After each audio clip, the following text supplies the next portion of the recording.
Yeah, I started playing drums when I was 9, and it didn't ever.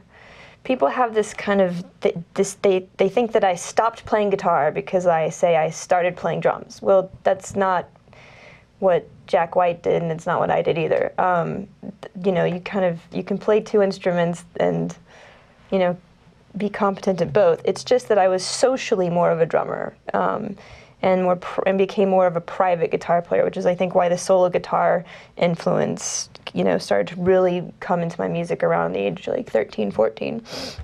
No, I mean, I played drums on, for the exception of this last album where like I said, I played live with the drummer. I've always been the drummer, basically. In the studio, and sometimes I'll loop things on stage and then go sit on the drum kit and do silly stuff like that. I will say that, yes, being a drummer has completely helped in how I approach guitar.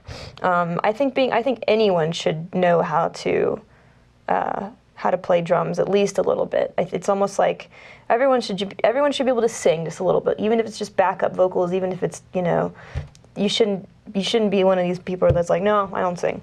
I think everyone should be able to play some drums, or at least know some fundamentals about it, because no matter what it is you play, playing drums will absolutely help you as a musician. That's my opinion. I'm sure it's not shared by everybody, but I would say that, yeah, it's a good skill to have. Well, what am I listening to now? I have almost, it's like this, it's like almost criminal how little music, does that make sense? Yeah, it's almost criminal how very little music that I've actually listened to in the past year.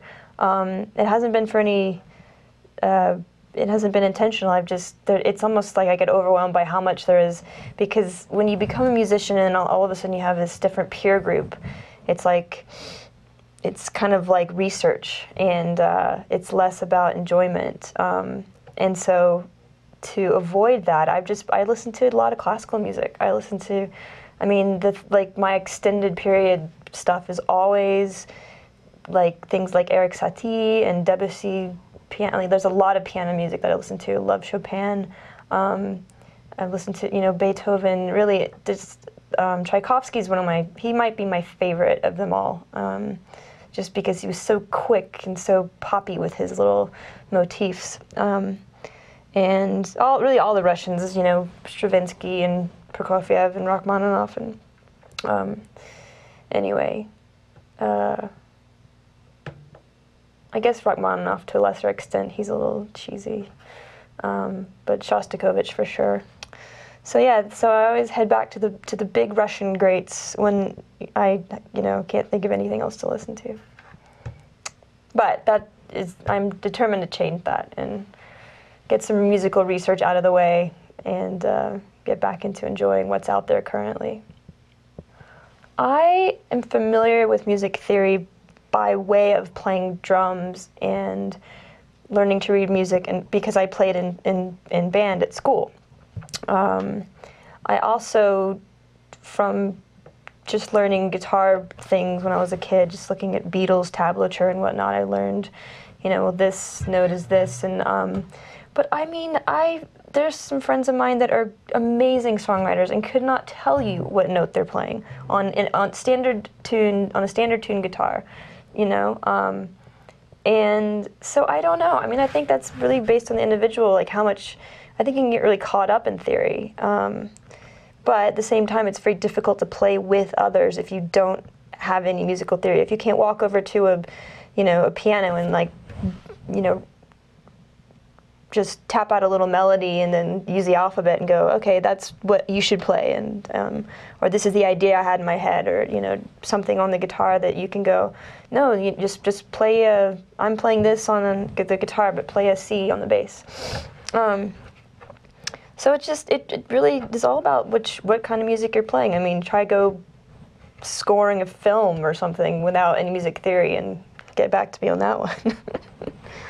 Oh, the internet has made a huge impact. I mean, I mean, if God, like, I think about how many careers have just been made, you know, simply through having, you know, like people talk about, oh, they were like a MySpace hit, or this happened, you know, everyone discovered them through that. I mean, I think it's a really great, it's simply a great way to just go, hey, we're playing a gig tomorrow, and, you know, anyone that looks at this site should come. But also I think because there's like this weird thing when there's so much music out there and people are so much less willing to take that risk of, like, you know, it's funny because we were just designing a new CD cover for a record that I have coming out, and I was like, who the hell cares about what the CD cover looks like? No one goes into record stores anymore and buys CDs based on the interest of their cover. It just doesn't happen. People are not willing to risk their dollars that way. So they want to know that they're getting a sure thing and as a product. And so I think they need that. I guess it's almost like they need that insurance that they know that, or they need the assurance that they're going to get something that they're going to like. As opposed to taking a giant risk and going, oh, that was $15 down the toilet. This is Khaki King, and I hope you enjoy my artist series on jamplay.com.